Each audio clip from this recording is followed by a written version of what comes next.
Coach, congratulations. Big win, 35-34 over Midland Valley. I know that's one that y'all wanted bad, and you're able to get it. And, gosh, this team's 2-1 and hadn't been 2-1 in a long time. And from what I understand, it's in the air. People are excited about Lugoff-Elgin football. How gratifying is that for you? It's all a product of the hard work and determination put forth by our kids. I mean, it's nothing to do with me. I think I've got a great coaching staff surrounding me that have great plans, and they're great mentors to these young men, both in football and in life.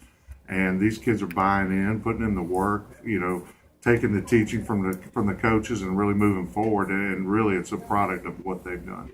How big was it to go on the road and get that win and come back over here instead of the big difference between 2-1 and 1-2? We both know that. Absolutely. If you look at the past 4 or 5 years around here, there hadn't been a lot of wins. So to get the first win at home was really important to get it early.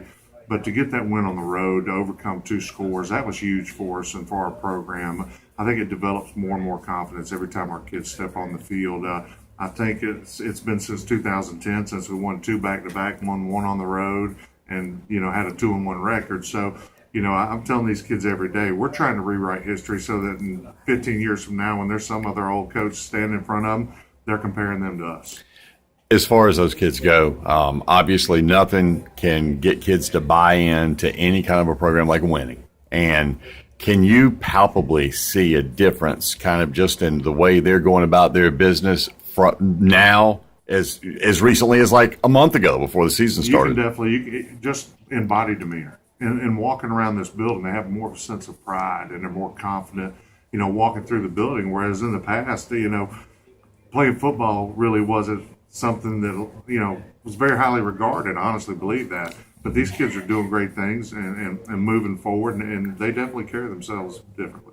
I want to ask you just about a couple of athletes. Our first year of the Gary Patterson State Farm Boys Athlete of the Week is your inside linebacker, Adam Rowson, who has been superb this year. Talk to me a little bit about what he brings to the table. Adam's just a great leader for us. He's the guy that's going to say everything you need him to say and do everything he's supposed to do. He's since I got here last year, he's been that guy. He has really set the standard for what it takes to be, the kind of player we want them to be.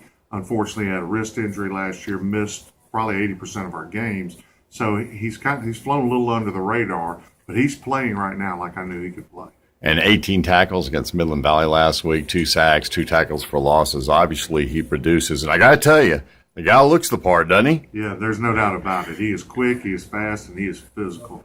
And the best thing about Adam Rowson, he's of high character. He's a great kid. And then I've got to ask you, as awkward as this is, our girls' player of the week this week, she's a familiar name, Matt Campbell, who's outstanding in all seriousness for the volleyball team. What's it like having a daughter that you don't coach the volleyball team, but, as athletic director, you're kind of over the whole situation? And how neat is it to do that? Well, she's going to get coached. I can't coach her in volleyball, but when I go to watch the games, I can watch her body language. I can see her attitude, and I try to help her more with the mental side of the game. But, I've got 3 boys in Madeline, and she gets treated just like one of those boys at the dinner table. If she needs that swift kick, I'll give her that. If she needs that hug, I'll give her that.